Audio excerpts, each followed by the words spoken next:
नमस्कार। विश्व कविता दिवस की सबसे पहले तो हार्दिक शुभकामनाएं। और आज एक कवि का जन्मदिन भी है, तो उनको भी बहुत बधाई। और विश्व भर में जितने भी कविता प्रेमी हैं उनके लिए खुशखबरी है कि एक तो विश्व कविता दिवस है, दूसरा रणविजय जी का जन्मदिन है। पहले आपको बहुत शुभकामनाएं जन्मदिन की। और दूसरी शुभकामनाएं आपकी जो ये किताब आज लोगों के मध्य आई है, एक ऐसे दिवस पे आई है जब कविता, कवि और उसके मन के भावों को पढ़ने के लिए पूरी दुनिया के लोग जो हैं आज किताबें पलट रहे होंगे। तो एक ऐसी ही किताब लेकर के रणविजय जी आए हैं और इसका संपादन किया है नीरज कुमार मिश्र जी ने। और ये भीगी रेत रणविजय जी की कविताओं और अब कहिए कि मूल रूप से प्रेम कविताओं का संकलन। तो प्रेम और दुनिया भर के लोगों को जोड़ने का काम करती है। विश्व में भौगोलिक रूप से बहुत सारी सीमाएं, लेकिन अगर प्रेम की बात करें तो कितने लोगों ने न जाने इन सीमाओं को तोड़ करके और पूरी जो भौगोलिक इकाई है उसको भंग करके प्रेम किया है। ऐसी ही कुछ कविताएं हैं। कविताओं की चर्चा के दौरान आपने सुनी कि 50 पार जाने वाले हैं, 50 पहुंच चुके रणविजय जी की कविताओं में 40 कहाँ बचा है, 30 कहाँ बचा है, 20 कहाँ बचा है, 19 कहाँ बचा है, 18 में उनकी क्या भावनाएं थी, ये सारे संकलित करके अब 50 पर पहुंच गए। तो प्रेम का उम्र तो नहीं होता है, लेकिन फिर भी जो है प्रेम की कविताओं लिखते समय जो है किसी न किसी उम्र को तो महसूस करते ही। तो आप प्रेम की कविताएं कब से लिखते हैं? नहीं, वैसा है कि कॉलेज के दिनों से ही मैं कविताएं लिख रहा हूँ, लेकिन पुस्तकाकार नहीं कर पाया। कविताएं कभी कॉलेज में कुछ प्रतियोगिता होती थी या कुछ ऐसा मौका आता था, तब सुनाने का मौका मिलता था, तो एकाध कविताएं लिखता था। तो कुछ कविताएं प्रेम की भी थी उस समय। और पढ़ाई लिखाई के दौरान जो सामाजिक जो उद्वेलन होता है, सामाजिक रूप से हम कुछ असहज देखते हैं या फिर जो विसंगतियाँ देखते हैं, उससे जो भाव उपजता है वैसी कविताएं होती थी। लेकिन प्रेम कविताएं उस तरह से कम थी। तो ये कविताएं भी मिली जुली हैं, एक साथ तैयार नहीं हुई हैं कविताएं। वो 4 संग्रह आए हैं, 4 संग्रहों से जो संकलित किया है नीरज जी ने, तो उसका एक संग्रह है। तो समय और परिस्थितियों के हिसाब से जब भी मौसम का मिजाज देखा या कभी किसी से बात हुई या किसी को देखा या घर में ही जो स्थितियाँ उत्पन्न हुई या जो भाव उत्पन्न हुए, तब उससे कविता लिख दी। हम सीमित दायरे में नहीं ला सकते हैं, बांध नहीं सकते हैं उसको। तो उसी के बारे में है कि प्रेम को किसी फ्रेम में मत बांधो इसे जातिवादी नस्लवादी मानसिकता में। प्रेम सृष्टि का मूल है, इसे अंकुरने दो, खिलने दो, फलने दो। प्रेम है तभी है जीवन की गति है, ताल है, छंद है, जरूरी है प्रेम को सींचना।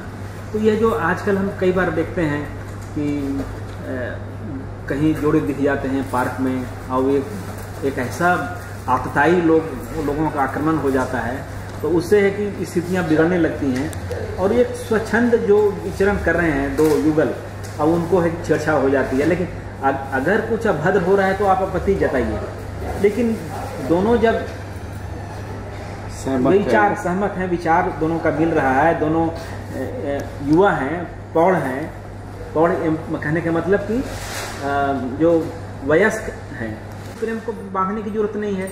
जातिवादी अगर किसी से को अंदर जाती ये प्रेम हो जाता है या विवाह हो जाता है, तो उस पर लोग छींटाकशी करने लगते हैं।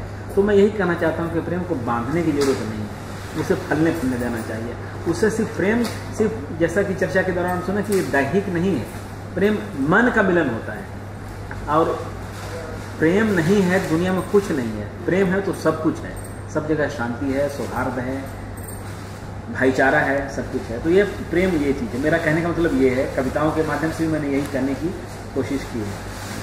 तो रणविजय जी का लगातार जो फोकस है कि प्रेम को किसी फ्रेम में मत बांधो, तो ये कविताएं जो हैं प्रेम को नहीं बांधती है, लेकिन उन कुछ क्षणों को बांधती है उन कुछ पलों को जरूर फ्रेम में बांधती है और तभी कविता बनती है, लेकिन वो कविता अपने मानसिक उद्वेलन में स्वच्छंद होती है। और उसकी बात अभी कर रहे थे रणविजय जी, एक कविता जिसका जिक्र जो है बार बार आता है आपकी कविताओं में, ये जो गीले बालों लड़की कविता है उसके नाम से संग्रह भी मेरा है, तो इसलिए है कि चर्चा होती है कई बार और लोगों का ध्यान। अब जानते हैं कि होता क्या है कि हम कॉलेज दिल्ली यूनिवर्सिटी में पढ़ा हूँ और कॉलेज से उतना अब तो नाता नहीं रहा, लेकिन वो दौर मैंने देखा है।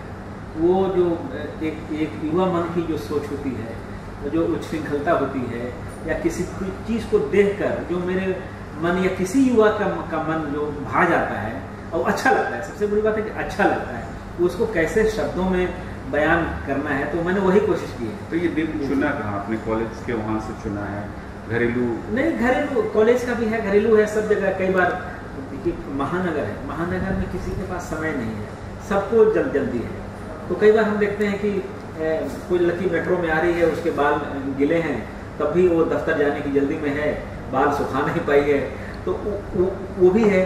और बाकी घर में भी मैं देखता हूँ, दफ्तर में भी मैं देखता हूँ, जो आते हैं बाल संवारना हो, अपना वॉशरूम में जाके संवारते हैं, लेकिन बाल जब घर से चलते हैं तो बाल गीले होते हैं। तो वो एक भाव जो है, गीले भाव कहने का मतलब किसी गीले बालों पर मैंने कविता नहीं लिखी, गीले बालों से जो भाव है। और इस पे मैंने कई बार आप भी देखेंगे कि कितने कवियों ने, न जाने कितने शायरों ने उस पर कविता लिखी है। तो कुछ लोगों का मैंने उसमें उल्लेख भी कविता भी किया है, थोड़ी लंबी कविता भी हो गई है इसी वजह से कि बहुत सारी चीज़ों को मैंने उसमें समेटा है। तो ये गीले बाल सिर्फ गीले बाल नहीं है, गीले बाल वो हम बादल से मैंने तुलना की है, गीले बाल बारिश से मैंने तुलना की है। तो वे है ये जो भाव मन में उपज रहे हैं, वो चीज़ कविता में मैंने कोशिश की है। जी, तो हमारे साथ बात कर रहे थे रणविजय जी, जिनका जन्मदिन भी है और आज विश्व भर में कविता और कविताओं को लेकर के चर्चा हो रही, कविता दिवस भी है। तो कविता दिवस की शुभकामनाएं देते हुए हमने रणविजय जी से जो है उनकी कविताओं के बारे में बात की। उनकी कविताएं जो है मन के परतों को खोलती हुई नजर आती है।